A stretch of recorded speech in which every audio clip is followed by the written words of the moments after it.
Please একটু শুনেন। Accident হলেই ড্রাইভারদের দোষ, ড্রাইভার খারাপ। আমি ড্রাইভারদেরকে সাপোর্ট দিচ্ছি না, তারপরেও কিছু সমস্যার কথা আপনাদের মাঝে তুলে ধরছি। কিছু ড্রাইভার আছেন যারা নেশাপানি করেন এবং আজে বাজে যারা অ্যালকোহল সেবন করে, কিছু ড্রাইভার আছেন যারা ড্রাইভ করেন, তাদের কারণে সমস্যা হতে পারে রাস্তাঘাটে। কিন্তু অধিকাংশ ড্রাইভাররা কিন্তু কখনো নেশা অবস্থাতে এবং মদ্য অবস্থাতে ড্রাইভ করেন না। অধিকাংশ ড্রাইভারই কিন্তু ভালো আছেন।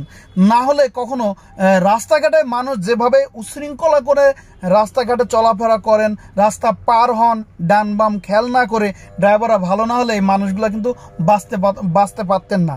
তার ভিতরে বড় আরেকটা সমস্যা দেখা যাচ্ছে, যারা রাস্তার হাইওয়েতে ট্রাফিক সার্জেন আছেন, অনেক সময় তাদের কিছু চাহিদার কারণে, তাদের কিছু সীমিত কিছু পয়সার কারণে ড্রাইভারদের সাথে অনেক দুর্ব্যবহার করেন। একটি ড্রাইভার শত শত যাত্রী নিয়ে রওনা দিয়েছেন, হতে পারে সেটা পরিবহন, হতে পারে একটা মাইক্রোবাস, হতে পারে একটা প্রাইভেট কার, হতে পারে যে কোনো একটা যানবাহন। একটি ড্রাইভার 10-12 জন মানুষ নিয়ে রওনা দিয়েছেন, একটা জায়গায় যাচ্ছেন। এই মাঝপথেই অনেক সময় সার্জেন এবং ট্রাফিকের হাতে সামান্য কিছু টাকার কারণে ড্রাইভারের সাথে দুর্ব্যবহার করছেন, ড্রাইভারকে লাঠি দিয়ে গুতা দিচ্ছেন, ড্রাইভারকে আজে বাজে ভাষায় গালি দিচ্ছেন, জামার কলারটা ধরে অনেক সময় পাবলিকে নামিয়ে নিচ্ছেন। তো একটা ড্রাইভার 10 থেকে 12 জনের জীবনের নিরাপত্তা সে দিবেন আল্লাহর হুকুমে। সেই ড্রাইভারকে যদি মন মানসিকতা আপনারা নষ্ট করে দেন রাস্তার উপরে এভাবে, এরপরে এই ড্রাইভারটা আপনাদের হাত থেকে যে কোনোভাবে হোক ভুল ত্রুটি তার না হলেও সে ভুল ত্রুটি নিজের উপরে স্বীকার করে নিজের দোষ ঘাড়ে নিয়ে সে রওনা দিচ্ছে আবার সেই লং জার্নিতে। তাহলে এই ড্রাইভারের যে মন মানসিকতা, এই ড্রাইভারের যে রানিংয়ে যাওয়ার যে আনন্দটা আপনারা মাটি করে দিয়েছেন না, কারা দিয়েছেন? এই আজকে কিছু পথযাত্রী, হতে পারে কিছু ট্রাফিক এবং সার্জেন, সামান্য 2টা পয়সার কারণে তাকে আপনি মান অপমান করেছেন, গালিগালাজ করেছেন, তাকে বিভিন্ন ভাষায় গোতাগাতা দিয়েছেন, চড় থাপ্পড় দিয়ে এই ড্রাইভারটাকে আপনি গাড়িতে উঠিয়ে দিয়ে রানিংয়ে সে চলে যাচ্ছে। এই যে একটা অপমান, এই যে একটা লাঞ্ছিত, এই যে একটা কাজের প্রতি তার একটা মন নষ্ট হয়ে যাওয়া, এটা কি বিপদ আসতে পারে না? আপনারা যারা গাড়ি চালান না তারা তো বাসা থেকে সামান্য ভাই বোন, মা বাবা, বউয়ের সাথে কথা কাটাকাটি হলেও বাইরে এসে চায়ের দোকানে ফাটাফাটি কিলাকিলি লাগিয়ে দেন। অনেক সময় ভাই বারাদার সাথে গ্যাঞ্জাম লেগে যায়। আপনি তো গাড়ি চালান না, তারপরেও তো এমনটা হয়ে যায়, লেগে যায়। মন মেজাজ আপনার ভালো নাই, ভালো একটা মানুষ ভালো কথা বললো আপনার সহ্য হয় না। আর একটা ড্রাইভার যখন জীবনের রিস্ক নিয়ে সে এতগুলা মানুষের জীবনের নিরাপত্তা দিবে আল্লাহর উপরে ভরসা রেখে, এই অবস্থা যখন রওনা দিচ্ছে, আপনারা তাকে কি করছেন? তাকে জানাতা ভাষায় গালিগালাজ করছেন।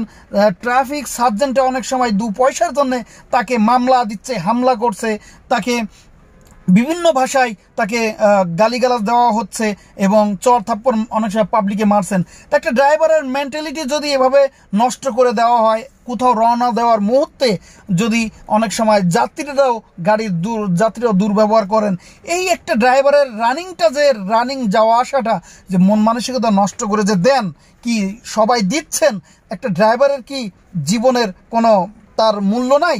কি সে ড্রাইভিং শিখছে বিদায় কি সে মানুষ সমাজে মানুষ না? সে আপনাদেরকে নিরাপত্তা দিবে, আল্লাহর হুকুমে আপনাদেরকে ভালোভাবে নিয়ে যাবে, নিয়ে আসবে। এই মানুষের মন মানসিকতাটা আপনারা নষ্ট করে দেন, মনটাই নষ্ট করে দেন। তাহলে আপনারা কিভাবে রাস্তাঘাটে আশা করেন যে একটা ড্রাইভার অ্যাক্সিডেন্ট ছাড়া একটা মানুষ তার হাত থেকে সুস্থভাবে বেঁচে যাবে? এই আশা যদি করেন আপনারা, তাহলে আপনাদেরকেও বুঝতে হবে যে ড্রাইভারকে সম্মান দিতে হবে। 10 থেকে 12 জন মানুষের যদি একটা নিরাপত্তা দেওয়ার জন্য ড্রাইভারই হয়ে থাকেন, তাহলে আপনারা বুঝতে হবে 10 থেকে 12 জন মানুষ সবাই শিক্ষিত আছেন, অনেকেই অনেক বড় বড় অফিসার আছেন, তারাও তো অনেক বড় বড় অফিসাররা আরও 5 জনকে নিয়ন্ত্রণ করছেন। এই অফিসাররা, এই অফিসার 10 থেকে 12 জনের অফিসারের একটা ড্রাইভার নিরাপত্তা দিচ্ছেন, তাহলে এই 10 থেকে 12 জনের অফিসারের একটা ড্রাইভারই, তারও তো অনেক সম্মানটা বড় হতে পারে, তারও তো একটা ইজ্জত থাকতে পারে, তারও একটা সম্মান থাকতে পারে। কিন্তু একটা ড্রাইভারের উপরে চারি সাইড থেকে আপনারা হ্যারাস করেন, চারি সাইড থেকে গুতা দিতে পারেন। একটা ড্রাইভারের যে যন্ত্রণা, একটা ড্রাইভারের রোডে চলার যে একটা গঞ্জনা, যে দুঃখ কষ্ট, এটা যদি কখনো কেউ বুঝতো, একটা অফিসার এত হ্যাডাম দেখাতে পারতো না, সে পাগল হয়ে যেত। কিন্তু ড্রাইভাররা ছোট্টবেলা থেকে, একটা গাড়ি চালক ছোট্টবেলা থেকে অনেক যন্ত্রণা, অনেক গুতা, অনেক সার্জেন্টের হামলা, অনেক ট্রাফিকের মামলা সহ্য করে করে তাদের জীবনটা তিক্ত পুড়ে কালো হয়ে গিয়েছে। যার কারণে ড্রাইভাররা এখনও ভালো আছে বিদায় রাস্তাতে পাবলিক সুস্থ হয়ে চলতে পারে। কিন্তু পাবলিক, সার্জেন্ট, ট্রাফিক, অনেক সময় গাড়ির ইউজাররা যেভাবে ব্যবহার আচরণ করেন, ওই ইউজার, সার্জেন্ট, এই যে অফিসের স্টাফ, এই রাস্তা পাবলিকের মতন যদি একটা ড্রাইভার খারাপ হতেন, কখনো কোনো মানুষ রাস্তায় সুস্থভাবে চলাচল করতে পারতো না, গাড়ির সামনে থেকে বেঁচে যেতে পারতো না। তো একটা ড্রাইভারকে সম্মান দিন, একটা ড্রাইভারের দুঃখ কষ্ট যন্ত্রণা বোঝার চেষ্টা করুন। ড্রাইভার হালাল ডিউটি করছে, ড্রাইভার দিনরাত 24 ঘন্টা তার কাজের পিছনেই সময় দিচ্ছে। এটা জানার পরেও এই ড্রাইভার ঘর থেকে শুরু করে সমাজে, রাষ্ট্রে লাঞ্ছিত হয়ে থাকে। কারণ কি, ড্রাইভারের রাস্তার চলার কিছু যন্ত্রণা আছে যেটা কথা আর কাজের সাথে মিলে না। কেন মিলে না? আমার তো 10 জনের কথায় দৌড়াতে হচ্ছে, চারিদিকে আমি নিজেকে বিলিয়ে দিচ্ছি, এই জন্য সবার মন রক্ষা করা যায় না, তাই অনেক সময় সবার কাছে কালারিং হতে হয়। তাই ড্রাইভাররা যদি ভালো না হতো, ড্রাইভাররা যদি মেন্টালি তাদের ঠিক না থাকতো, তাহলে এখনও মানুষ সুস্থ হয়ে রাস্তায় চলতে পারতো না। আসসালামু আলাইকুম, আল্লাহ হাফেজ, ভালো থাকবে। সময় কী বলতে চেয়েছি, কি বোঝাতে চাইছি, একটু বিবেক দিয়ে, মেধা দিয়ে একটু ভেবে দেখুন।